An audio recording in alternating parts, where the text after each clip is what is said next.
তেজ সুধাকে বলে, আমি জানি চাবিটা আপনার হাতেই আছে, দিন বলছি দিন। এই বলে তেজ বারবার সুধার হাত থেকে চাবিটা নিতে চায়, কিন্তু সুধাও বলে আমার হাতে কোনো চাবি নেই।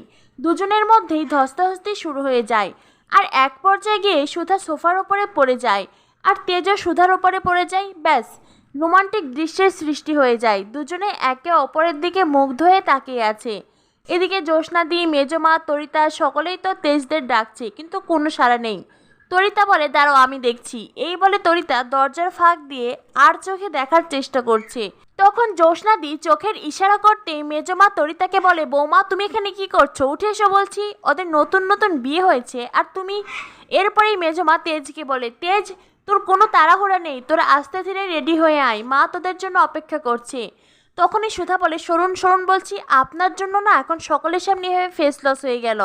আমি দেখছি চাবি কোথায়। সুধা বিছানার চাদর সরাতেই দেখে চাদরের নিচেই চাবিটা আছে। সুধা বলে, এই তো এখানেই তো চাবিটা ছিল। তেজ বলে, এখানে চাবিটা কি করে এলো, আমি তো একটু আগে খুঁজেছি। সুধা বলে, চোখ ওপরে রেখে খুঁজলে কোনো কিছুই পাওয়া যায় না। তেজ রেগেমেগে সুধার হাত থেকে চাবি নিয়ে তালা খুলে বাহিরে আসে, আর তেজের এমন উস্কো খুস্কো চেহারা দেখে সকলেই মিটমিট করে হাসতে থাকে। তরিতা ঘরে উকি দিয়ে দেখে বিছানার চাদর অগোছালো। তরিতা তখন মনে মনে ভাবতে থাকে, এইটা আমি কি দেখছি, ইমন দিকে বলতে হবে দাদাভাই তোমার হাত থেকে বেরিয়ে যাচ্ছে।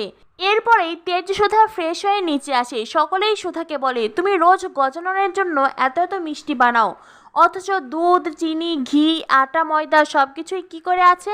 সুধা ভীষণ নার্ভাস হয়ে যায়, সে কি বলবে কিছুই বুঝতে পারে না। সমুদ্র বলে, বৌদি ভাই এতদিন তুমি অর্ডারের মিষ্টি থেকেই গজাননের জন্য মিষ্টি রেখেছিলে, আর এখন তাই তো বাড়ির সকলে তো প্রশ্ন করছে, মনে হচ্ছে আজই আমাদের শেষ দিন, আমরা ধরা পড়ে যাব, আর ধরা পড়ে গেলে আমাদের দুজনেরই গর্দান চলে যাবে।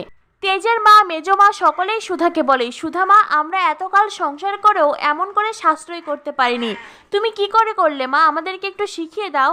তেজ বলে, কি হলো চুপ করে আছেন কেন, বলুন কোন ম্যাজিক করলেন। তখনই সমুদ্র বলে, আমি জানি। সুধা মনে মনে ভাবতে থাকে, এই রে